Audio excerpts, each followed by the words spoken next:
नमस्कार, आप देख रहे हैं हरियाणा डायरी और मैं हूं आपके साथ शिवम चतुर्वेदी। बीते 11 सालों में प्रदेश की सरकार ने कई ऐसे कदम उठाए हैं जिससे महिला सशक्तिकरण को बल मिले और गरीब परिवारों की जिंदगी में खुशहाली आई। नायब सरकार के नायब प्रयास से प्रदेश सरकार की सभी योजनाओं का लाभ महिलाओं और गरीब व्यक्ति तक बिना किसी भेदभाव पहुंच रहा है, जिसका परिणाम है कि प्रदेश की महिलाएं सशक्त हो रही हैं।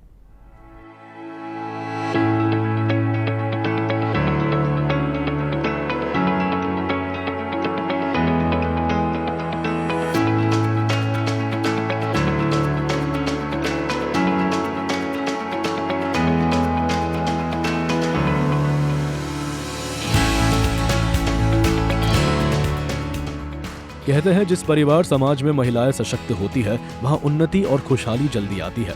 हरियाणा की नायब सैनी सरकार की प्राथमिकता के केंद्र में महिलाओं का सशक्तिकरण के साथ ही गरीब कल्याण है, जिसका परिणाम है कि बीते 11 वर्षों प्रदेश की सरकार ने कई ऐसे महत्वपूर्ण कदम उठाए हैं जिससे महिलाओं को सशक्त बनाया जा सके, गरीब परिवारों की जिंदगी में बदलाव आए।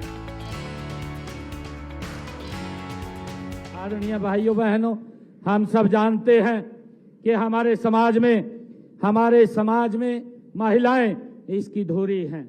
हम सब ये जानते हैं राज्य के इसी चहुमुखी विकास में महिलाओं की बराबर की भूमिका होती है। आदरणीय प्रधानमंत्री जी ने इसके बारे में कहा भी है। मुझे खुशी है कि आदरणीय प्रधानमंत्री जी ने अभी पिछले दिनों देश की लोकसभा के अंदर नारी शक्ति वंदन बिल वो लेकर के आए और प्रधानमंत्री जी ने महिलाओं के लिए विधानसभा लोकसभा के अंदर 33% का आरक्षण वो महिलाओं के लिए आरक्षित किया।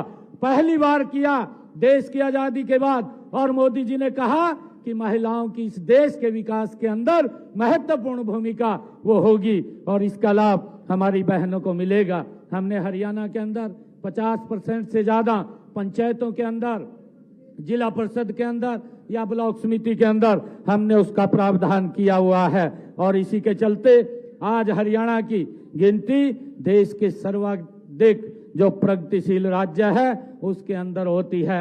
इसका श्रेय हमारी बहनों को जाता है। मैं आप सबको आज इस अवसर पर बधाई भी देता हूं कि महिलाओं को आत्मनिर्भर बनाने के लिए हमने प्रदेश में 151 वीटा बिक्री केंद्र उनका संचालन भी महिलाओं के हाथ में देने का निर्णय ये हमारी सरकार ने किया है, ताकि महिलाएं सशक्त और मजबूत हो सके और अपने परिवार को आगे बढ़ा सकें। हरियाणा की वर्तमान सरकार शिल्पकारों को प्रोत्साहन देने पर खास फोकस कर रही है, जिससे आत्मनिर्भर भारत के सपने साकार हो सके।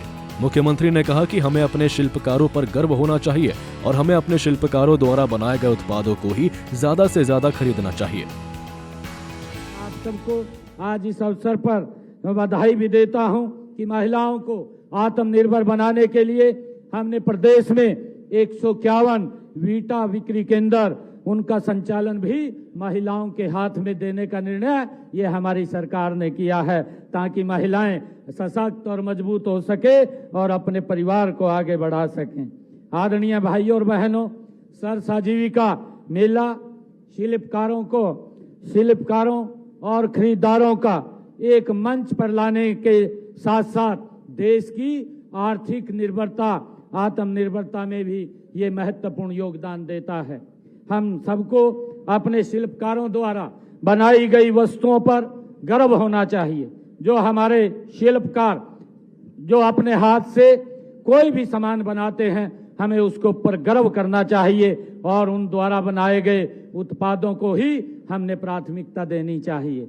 आदरणीय प्रधानमंत्री जी जब लगातार इस बात की बात करते हैं कि लोकल फॉर वोकल, कि हमने अपने लोकल प्रोडक्ट को ही खरीदना चाहिए और लोकल फॉर वोकल ये उनके द्वारा बनाए गए उत्पादों को ये प्राथमिकता हमें देने की आज आवश्यकता है। ऐसा करके हम अपने क्षेत्र के शिल्पकारों तथा लघु उद्यमियों की मदद इसी प्रकार से कर सकते हैं और हम आत्मनिर्भर भारत को मजबूती से आगे बढ़ा सकते हैं। साथ ही शिल्पकारों से भी ये अपेक्षा करता हूं कि वे ऐसी वस्तुएं बनाएं जो गुणवत्ता और शिल्प की दृष्टि से विदेशी उत्पादों को वो कड़ी टक्कर दे सकें, इस प्रकार के हमने यहाँ पर उत्पाद करना चाहिए।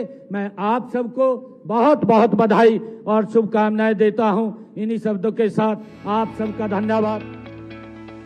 आपको बता दें कि प्रदेश की सरकार ने बीते 11 वर्षों में लगातार गरीब किसान के कल्याण के लिए जरूरी कदम उठाए हैं। नौकरी में पारदर्शिता लाने के लिए पर्ची खर्ची के चलन पर रोक लगाई, जिससे गरीब परिवार के होनहार युवाओं को आगे आने का मौका मिला है। ब्यूरो रिपोर्ट, सूर्य समाचार।